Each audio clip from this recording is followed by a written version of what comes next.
Welcome to the Business and Enterprise Systems Mission Success Podcast, where we bring you the latest BES news and other topics of interest. Today, we have a very special group of guests, and I want to follow up with our last episode where we interviewed Lieutenant Colonel John Drummond from the BESPIN team, or the BES Product Innovation Team. This month, we're going to expand that conversation with BESPIN, and also we have a representative from the Republic of Singapore Air Force. So we've got a great episode scheduled for you guys today, and I want to just say good day to all of you. So let's go around and introduce the team. Who are we talking to today? Hey, good morning or good afternoon. This is Matt Nelson. I'm actually the Chief Technology Officer at BESPIN. I'm a new, government civilian. I joined back in September 2023. And the reason I joined this amazing mission was really excited to see the direction that BESPIN is going, not just for creating digital capabilities and really pushing mobile capabilities into the hands of the warfighter and, cloud-based applications as well, but just our ability to create that next generation of digital talent. All of that under the roof of BESPIN has been super exciting. And since I've joined the government civilian service, got a chance to work with the Republic of Singapore Air Force. Super impressed with their technologists, their engineers, and looking forward to this conversation around all the cool things that we've been doing with them. Awesome. Yeah, so I guess I'm next. Hi, everybody. Morning, afternoon, evening, wherever you are seeing this podcast. My name is Jacques, and I'm a product manager from the Republic of Singapore Air Force in this little software startup called RAiD. I'm also the head of digital plans and strategy in this little outfit. And yeah, the reason why we are doing this is because we all share the passion for tech, and we want to use tech in an operational context to save lives, to make lives better, to really just make things better a little bit at a time. And we are really excited and honored to be here down in Montgomery, co-developing a second time with BESPIN. Yep. Hey everyone, I'm Senior Kohn. I am a UX UI developer or front-end developer here at the design studio, BESPIN Design Studio. I'm also on the product team here for this effort with the Singapore team, currently working on the product design and UX experience. So that's my role. Back to you, John. All right. Well, guys, it's great to have you all. I know what this partnership that's been taking place over the last coming up on 2 years now is really fascinating. A lot of great output from the two teams coming together. So how did this relationship begin with BESPIN and the Singapore Air Force? And tell us, Rock, you've got it on your jacket there. What is RAiD? Yeah, so you already pointed out, oh, I got the wrong side. So RAiD stands for RSAF, Agile, Innovative, and Digital. So it's just a cool acronym to describe us. But by and large, we see ourselves as a software startup in the RSAF. And the reason why I say startup, it's not because it's a buzzword to throw around, but we really want to inculcate that different kind of culture, the different kind of spirit into the Republic of Singapore Air Force. That's why we call ourselves a startup.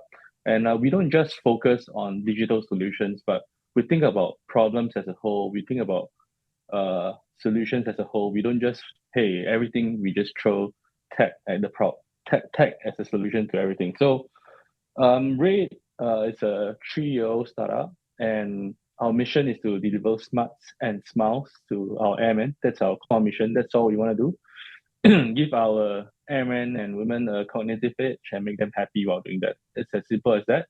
And software doesn't have to be software, but anything that solves a problem. Yeah, so on your second question on how this started, it was I think it was a match made in heaven. We were fleeting, I would call ourselves a software garage back in 2021, 2022. And there was this LOU that was signed by then CSAF, General Brown, and RCAF back then I think it was April. And less than 5 months later, we had boots on the ground. We were visiting the DoD and US Air Force software factories. I mean, all of them were impressive. There's so much for us to learn, but BESPIN really stood out in the sense where, beyond that technical capability like we see in MDES and MOS, pipeline, things like that, and their ability to get the CTF fast. I think what really struck RAiD about BESPIN was how they were so welcoming. They saw us as, hey, I think it was Colonel Drummond that saw us as, hey, these guys, they were like us, let's reach out to them and see what we can do together. And, you know, fast forward another 3 to 4 months, we had a software co-development team here, and yeah, the rest is history. Hey, Mr. Nelson, I want to go to you with this. Part of that acronym from RAiD is the Agile Innovation Digital. And obviously BES is heavy into the Agile methodology. So tell us how Agile fits into all of this. Yeah, absolutely. So, you know, BESPIN, that's at our core identity and being is we really want to get capabilities out into the hands of the warfighter quickly and learn from those feedback loops of, you know, you build it, you measure how well it's solving the problem for the end user, and then you learn and get additional feedback. And you can't do that with, you know, legacy waterfall types of approaches when it comes to, you know, building everything all at once and then just testing everything all at once. And then you really just have one feedback loop. So, you know, BESPIN started with, hey, let's think differently. Let's try to become a new way of working inside the DoD when it comes to digital delivery. So, you know, we started up this whole software factory concept. I think, you know, Rock mentioned that this was kind of a match made in heaven. And I think it truly was like that origin story when they came out and like talked to BESPIN and understood our problems. The overlap on the challenges and the problems were very similar, right? There's a lot of bureaucracy you're going to have to, you know, overcome, a lot of security compliance that you're going to have to overcome, a lot of making sure that you establish a culture that feels safe to do new things. All of that was, you know, overlap with RAiD and BESPIN. So I thought that that was really, you know, amazing that we were able to, you know, do those things together. And one of the reasons why we were able to do those things together was is BESPIN exists to help other organizations, other development teams get into production. That's why we have these enterprise services within BESPIN. Rock mentioned MDAS, that is our mission delivery as a service capability. It's a continuous authority to operate pipeline. So it automatically scans all software, you know, code to make sure it's compliant from a security and developmental test perspective. It checks to make sure it's safe to get released into the hands of the warfighter. And after it, you know, you do that first major release, you get your first push into production is what we call it. Then you can establish those tight feedback loops and create that agile piece. So, you know, we're definitely like RAiD and BESPIN trying to do agile in a way that is still safe and still makes the warfighters happy. When I say safe, it works and it's secure type of thing. So yeah, we're definitely on the same page with agile for sure. That's awesome. So Airman Kohn, I'm coming to you. I'm not going to let you off the hook. But tell us about this visit. What are you guys working on together? What is this this visit about? Yep. So it was a brand new idea from the last visit. The project is called Sentinel. It's a web or a cross-platform application, web and mobile, right? And essentially, it's an application on a mobile device, which allows you to reach the sensors in that device, right? And then be able to report that whatever sensor feedback. So like camera, audio, videos, audio recordings alone, messages. So you can essentially just fill out a form and report what you see in the field, right? So soldier in the field, the boots on the ground, right? They're able to take a picture of maybe like an incoming drone or a threat or anything in the field and report it back to a command center. So the application would send that information or the form back to a web application where like commanders or whoever's in charge can see all this information in a single pane of glass and make informed decisions. It's a reporting tool, and I think it's very much needed. It's way faster than what we do today, and it works as a second layer of intelligence out in the field. So when we think about like future conflicts with peer adversaries, we need to think about traditional systems getting taken out, right, and creating redundancy. How can we keep the intelligence and the eyes on the field? And this is perhaps one of those ways. But that's what we're currently working on. And working with the RAiD team has been amazing. They're super smart. Working with the airmen, I mean, they're they're awesome. So learning, I think we're both learning from each other. So Sentinel, where are we in that process? Is this in development? Has it been deployed yet? What's going on? Yeah, so it hasn't been deployed. As far as CTF goes, I think we're about 75% there, right, with security and everything we need if we were to deploy to our secure cloud. But right now, the prototype is almost fully flushed out, right? We do have a mobile application that we can showcase on a device, and we also have the web portion. We will be taking that prototype to the Pentagon and showing it off. So it's almost ready to go. Gotcha. Now, when you're talking about mobile devices, what are those devices that an iPhone, an Android, or? Yep. So we're using React Native. So that allows you, as a framework that allows you to deploy to both Android and iOS at the same time. So right now, yeah, just iPhones and Androids. That's what we're shooting for now. Yeah, so the core idea is this. I think Matt had a great article about how today the mobile phone is like a commodity in everyone's toolkit. When you pack, you have your toothbrush, you have your razor, you have your comb, you have all sorts of things. But what is most definitely in everyone's pockets is actually a very powerful piece of technology called a mobile phone. I mean, no matter if you're an Android or iOS user, it can be used the same. So the whole idea is to make every single person a sensor, and because you have such a useful sensing tool in your hands, everyone can play a part. Everyone can come together, crowdsource intelligence, things that you see, and Sentinel really aims to do that by verifying your identity, and then having you submit a report of a potential threat. It could be a drone, could be a suspicious object, could be troop movements, depending on what context. It could be a fishing boat, could be anything at all. And what this does is really creates not just a redundant network, but a distributed network that's harder to detect, and it still works as long as you have a mobile phone and a connection to the internet. It's as simple as that. So that's what Sentinel is about. So as you got, I'm sorry, Mr. Nelson, did you have something? I was just going to piggyback on like the whole Sentinel origin story, right? So what I think is really powerful about Sentinel, not only just within the tech, but the process of these two organizations coming together. We ideated on, hey, we did a more of an enablement app last year with Stargazer. It was an app that looked at for CUI information in emails or in text or wherever you have it loaded. But we were like, hey, let's go mission centric now.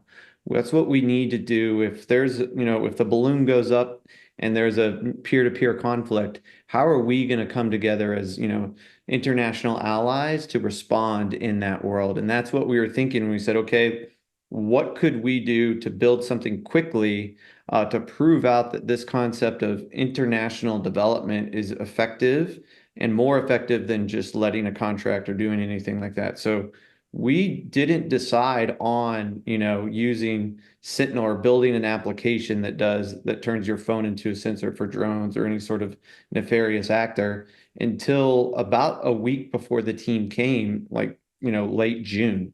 And so between, when the team showed up and now, which has been about 5 weeks worth of development, we already have a working prototype. We already have gone through 75% of the security chores for that application for a certificate to field a CTF. And all of that was done organically. There's 100% airman-led team, either airmen from the Singapore Air Force or the U.S. Air Force. So we didn't have to cut a contract. We didn't have to do any of the long lead items that, you're not going to have when, you're trying to fight a war and, keep up at pace with the enemy. That's the beauty of this type of relationship is now we know, like I know Rock on a first name basis. And if we ever had to come together and build something in the time of need, we've already done that forming, norming, and storming type of pieces to really understand how, Singapore develops versus how the Air Force develops, and coming together and developing in a very similar way is just going to be like a big, in my opinion, force multiplier if we ever have to, have a peer-to-peer conflict in the future. So I think the Sentinel application in and amongst itself is super impressive with just 5 weeks worth of development, and really excited to see where it goes. But, I think the bigger win for this entire organization is, pilots go out and do these international exercises all the time. We're now starting to replicate that with digital exercises, with how can we, be able to have the tip of the spear in the digital space. And that's, this Sentinel team is really starting to form that for future international developments, which is pretty impressive. Fascinating, because I hear you say all of this is coming about in 5 weeks. What was some of the needs that were considered, or the dreaming that took place that said, hey, let's develop an app that's going to help us monitor in these situations? Yeah, so when we came together, we realized that we have very similar problem sets, and we are living in a very different world right now where things are changing really quickly, really fast. It's really dynamic. You don't know what you're going to face out there. I think that's a reality that we both see in the Singapore and the US side. And I think these issues have played out in recent conflicts. For example, Russia, Ukraine, where commercial technology can be used to detect drones, artillery targets, enemy troop movements. And so that's where we really sat down and said, hey, can we do something together? But, I would just want to say that we didn't just think about a concept, but we actually went to talk to some users from Singapore, some from the US. So in Singapore, actually, this idea is being tested as we speak, with some homeland protection operations. So Singapore is a very built-up country. How can we use that? How can we then use this mobile sensors to enhance our detection capabilities and then shorten our decision-making cycle? So that's how we begin, and that's how we framed an operational problem from the start of 5 weeks, and then we deployed a product onto GovCloud in just a short span of 5 weeks. As the Sentinel development is taking place, what else are you guys working on during this visit? So I think beyond just this co-development, this relationship between BESPIN and RAiD has grown so much across the years. I think like what Matt said, we were just doing an enabler application last year, and we were a bit more focused on that, just to iron out the relationships, make new friends. And this year it has really blossomed or grown into a much, much larger thing, from the time where we got boots on the ground in Montgomery to last year, and then to this year, we just hosted a BESPIN in April in Singapore, where 6 of BESPIN's leadership came over to Singapore to talk about a few things beyond just software development. We talked about UX design. We also spoke about RPA. We also spoke about culture, and how do we foster this culture for the benefit of the military, which we discussed earlier. How to give that speed, how to give that protected space to make a difference. And yeah, moving on to closer to Montgomery, there is actually a design sprint happening right now in downtown Montgomery with a few software factories across the US Air Force and DoD. And we have a Singapore representation there, a design lead from DSTA. So it's really exciting. Beyond just this Sentinel product co-development, we are doing a lot more, and that will conclude next week with milestone. I wouldn't say it concludes. It will translate into a big milestone next week, where we will go up to the Pentagon to brief the leadership on what we are up to, how BESPIN and RAiD is that platform and that foundation for allies to connect together and, deliver speed where it matters.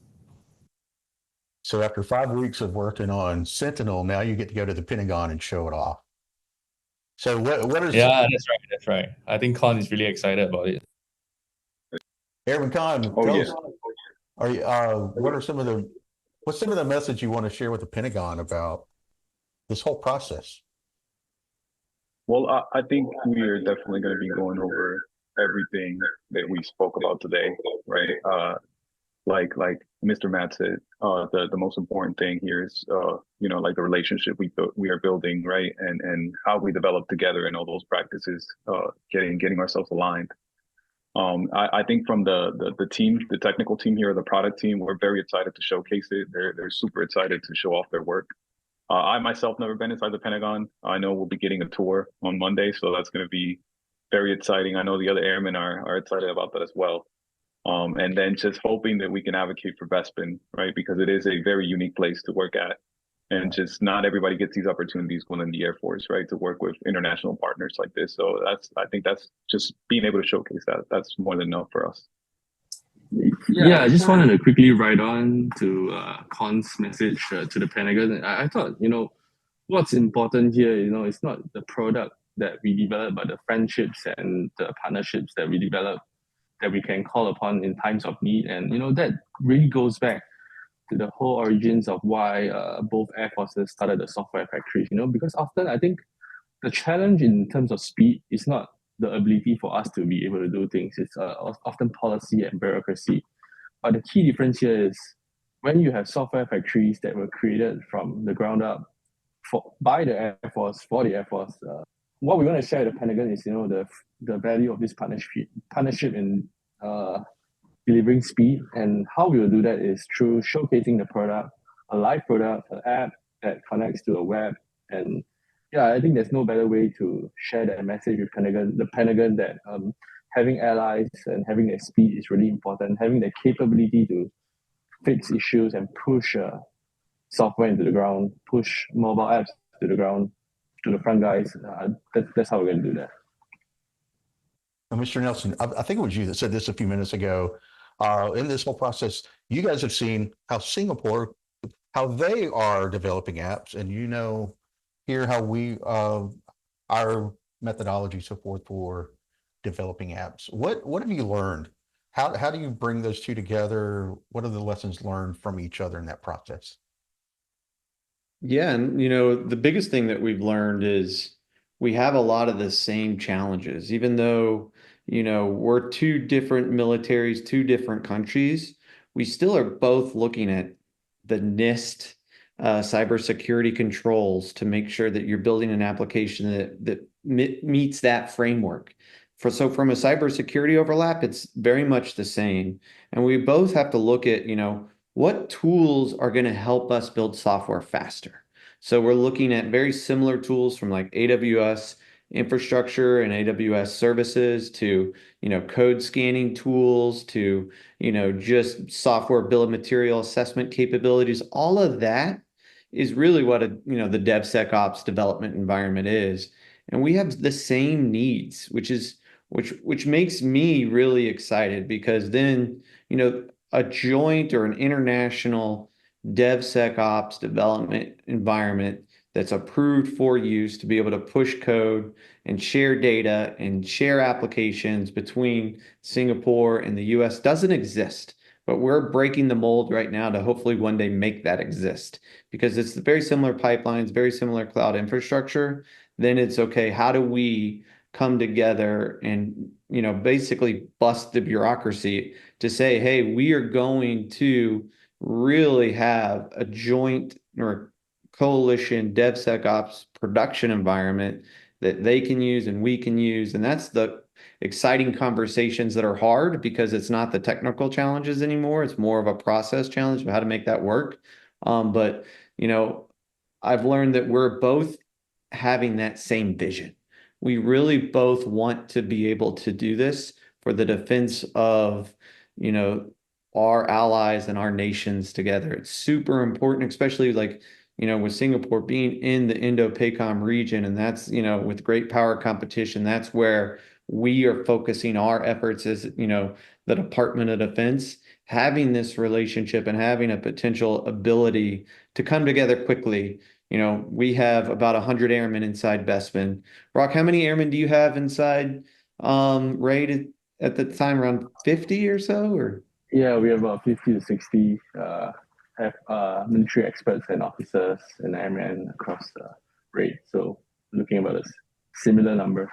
Yeah, so if you look at that, right, 160 people that are, digital natives that can get after these, pretty complex problems. And if we put them together in a same toolbox, we could do amazing things. So that's like the biggest thing that I learned is like we have shared outcomes together that we really want to go after, hard problems from a technical space. And Sentinel is just I think the beginning. I really think that this is going to be an enduring relationship. Post Sentinel, Project Mercury, which is an innovation effort inside the Air Force, is already really excited about this Sentinel effort, and hopefully going to get a little bit of seed funding to keep the Sentinel development going because they went out, last year with Mr. Matt Everts, I believe.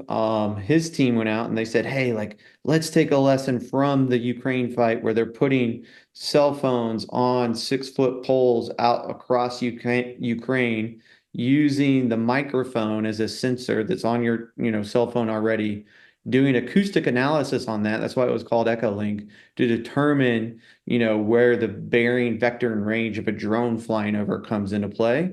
And that's exactly what we're trying to do with all different types of, nefarious actors, drones, troop movement, everything with Sentinel. So that there is a big opportunity here, and all of it is, because of this relationship, So I think you get the ball rolling, and we'll see where it goes from a snowball effect perspective. So, but I'm really excited about that. Yeah. And that's actually really one of the questions I wanted to start wrapping up with is thinking big picture, the importance of this relationship. It's clear to see the connection of the impact of the relationship between BESPIN and RAiD, the US and Singapore. But looking beyond that, what are some other international ally opportunities? One thing that we've been looking at is, especially in Indo-PACOM region, right? Like that first island chain with Japan and with Guam, and the second island chain with the Philippines, and all of those key allies inside that region. And then you can extend it all the way out to Hawaii and where we're at in the Pacific. We were already opening the doors to the software factory out there called Tron to say, hey, like, what about, adding you guys into the mix? We've had conversations with our Australian allies, and their Jericho software factory to say, hey, what about you guys coming into this mix? So like, I think the opportunity to like add more connective tissue to this relationship is out there, and like we're starting to create that network because of podcasts like this. So I wanted to say thank you for being able to just share our message and be able to like talk about these things, because we will only be better as a coalition with the more like-minded folks that can get after these hard problems together without having to wait a year for a contract to develop. Or right now we'd have to get a waiver to officially deploy software together and share all that data. So if we can solve that for, one country, and we're learning that countries have the same processes when it comes to security reviews and testing and all of these pieces, in theory, you could replicate that pattern for multiple other allied nations. And then we really have a good digital posture moving forward in the next fight. That's incredible. It's exciting. So what's next? What's next for BESPIN and RAiD? Rock. Yeah, I think it's exciting times for BESPIN and RAiD, having gone beyond just product co-development. I think we are really looking forward to that continued relationship. I think like what Matt said, how it could be a shining beacon for other allies in the Indo-PACOM region to say, hey, actually, if we can do it with this, we can. The Singaporeans at the US Air Force can do that. So can we. It's a lot better to have more friends and in this region. And yeah, what's next? I'm excited, man. I think BESPIN is also excited to have a team come to Singapore, perhaps. And I think our team, this trip has been really awesome. Our team was really excited to been nominated to come here to learn from BESPIN. And yeah, I'm pretty sure there'll be more to come for BESPIN and RAiD. Maybe, having a having an even shorter timeline to develop something in operational context, but with more people. So that could be next. I don't know. It could be many permutations. But I think what I know is that we have this really good connection going with Matt, Colonel Hoff, and Colonel Drummond, who's going to retire next week. But we have this kind of partnership, so we are not too worried about what's next. But we really want to sit down together to think about the future in the longer term. So that's what we'll be doing. Airman Kohn, any thoughts? What's next? What are you looking forward to? Yeah. So I'll be PCSing right here soon. Fortunately and unfortunately, right? Because I love BESPIN. I've seen it come very far. I've been here for about 3 years, and it's not the same BESPIN from when I first started. I'm newer to the Air Force though, so it was very interesting to see, from a civilian coming into the military, like how far we're along, right, with like mobile technology and just technology overall. And I think BESPIN is at the tip, right, just leading that effort. It is the mobile center of excellence. I think it, just the effort to push mobile into our military is the right way to go. It's the future. So it just very grateful, right, to be a part of it, and hoping that perhaps y'all get to collaborate as much as I can before I PCS here. But yeah, that's all I got. It's been an awesome ride. So Awesome. Mr. Nelson, what are your thoughts? What are you looking forward to continuing with this relationship with RAiD? Yeah, and I think, Rock mentioned it a little bit, but us getting our team out to Singapore and replicating the same process of just embedding into a different organization to really pick up, not just the technical pieces, but then also pick up how they look at problems, how we try to solve things together, how we collaborate.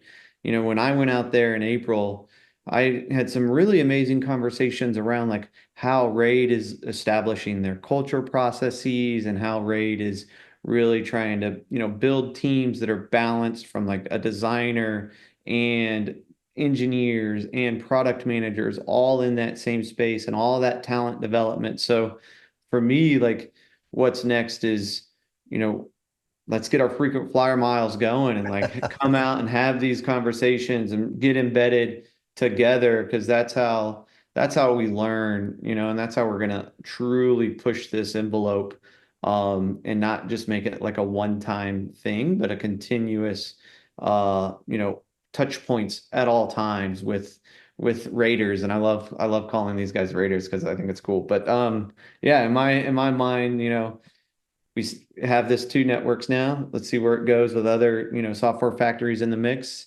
And, then hopefully one day, my dream, my vision is we have this coalition DevSecOps production environment where, Raiders can use it and deploy, mobile applications to their war fighters, and we can take those same mobile applications and put them to use with our war fighters and really create this efficient type of world. Because typically, foreign military cells, you do the cell after the thing is built. What if we like flip that on its head and did foreign military joint development, and we, figure out like any sort of the, policy or money things up front, and then we can just go really, really fast that way. So I think there's a lot of cool things just on that side as well as we move forward. So I'm really excited to kind of tackle this, as a long term, not just next 2-3 years, but like a generational type of, relationship. That's a great vision right there. So thank you guys. I really want to say thank you to all of you for giving us a behind the scenes look at what's going on with this partnership. I've heard about it for a year now, but to get a behind the scenes look and to get a deeper dive, especially into Sentinel, thank you so much for your time today. And I want to thank all of you for tuning in today. Thank you for being with us for the BES Mission Success Podcast. At BES, we run the systems that run the Department of the Air Force, moving money, manpower, and material. Until next time, good day.